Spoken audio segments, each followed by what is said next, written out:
As many areas of Assam continue to be submerged in water due to recent flood, women in the state who usually confine themselves in household chores are coming out into paddy fields. An usual scene was seen on Wednesday at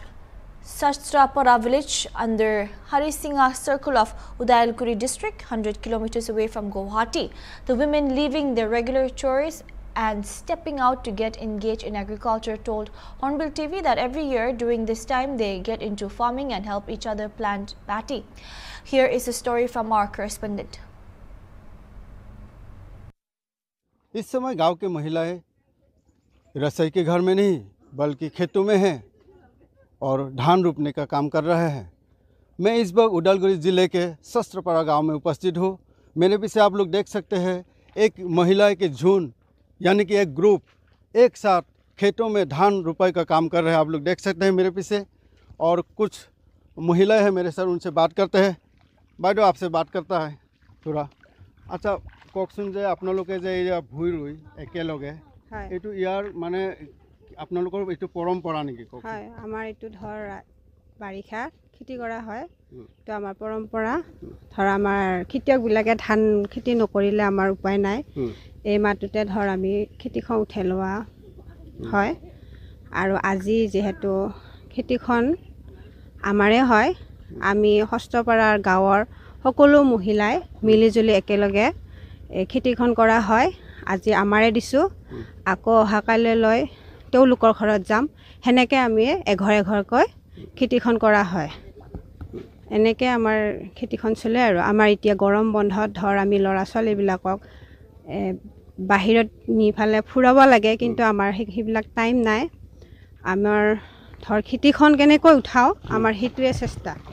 হয় একেলগে আমাৰ মিলাপিতি ধৰ গাঁওখনৰ পুৰুষ মহিলা সকলোৱে আমাৰ মিলাপিতি সকলোৱে আমি একেলগে ধান খেতিটো কৰা হয় হেনেকৈ আৰু धन्यवाद।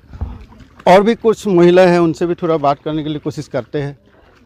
বাইদেউ আপোনাৰ গাঁও আমাৰ গাঁওখনৰ নাম হস্তপাৰা হয় কওকচোন যে আপোনালোকে যে এনে ধৰণৰ একেলগে যে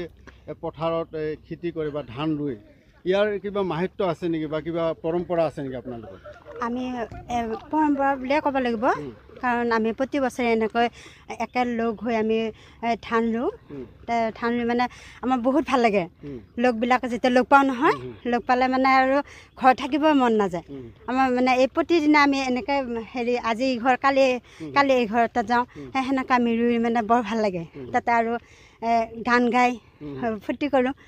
তাৰপিছত মাজে মাজে গানো গোৱা হয় কি গান গায় অকণমান গান গাব পাৰিব অকণমান অলপ ভুইৰুৱাত কি গান গায় গান মানে এই তামচা কৰি কৰি গোৱা হয়তো যদি আমাৰ দৰ্শকক আপুনি অকণমান গান গাই দিব পাৰে অকণমান অলপ গাই দিম আৰু বেছি লাজৰে উৰণি হৰি পৰে ৰাতি দৰা আহিব বুলি বুকুতে কপি মনৰে পদুলি উদুলি মুদুলি মন প্ৰজাপতি যায় উৰি গুচি আয়তিৰে উৰুলি শুনি আয়তিৰে উৰুলি শুনি কইনাৰ সাজেৰে সজাব পৰাব হুৱাব ধুৱাব কাচোন মতি প্ৰাণৰ সখী মোৰ সঁচায়ে লাগিছে ভয় शुक्रिया इमान सुंदर के आपने गान गाइसे बहुत खूबसूरत गाना गाया है गाँव के महिलाएं थोड़ा आप और कुछ महिलाएं हैं उनसे भी बात करें थोड़ा आगे आइए ना मैडम थोड़ा सा आगे आइए आप भी आपसे भी बात करेंगे थोड़ा इस तरफ आइए आप बताइए आप लोगों का गांव में ये जो एक साथ में आप लोग भूई रोपने का काम करता है ये जो भूई जे रुई एटुत कारण आपलोकर केनेका अनुभव হয় কওকচোন এনেকে যে ভুই ৰুই ভাল হয় ভালে ভাল লাগে লোকবিলাকৰ লগত আমি ধৰ একেলগে এক সাথ হৈ ফেলে আমি বহুত কথা বাৰ্তা বা সাধু কথা এইবিলাক কৈ ফেলে আমি ধৰ ধুনিয়াকে ৰুওঁ আৰু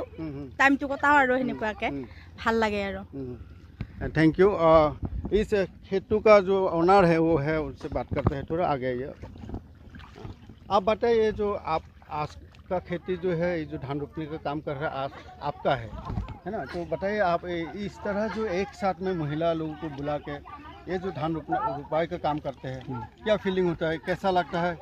ऐसा करने से आप लोगों का काम में क्या इजी हो जाता है? মানে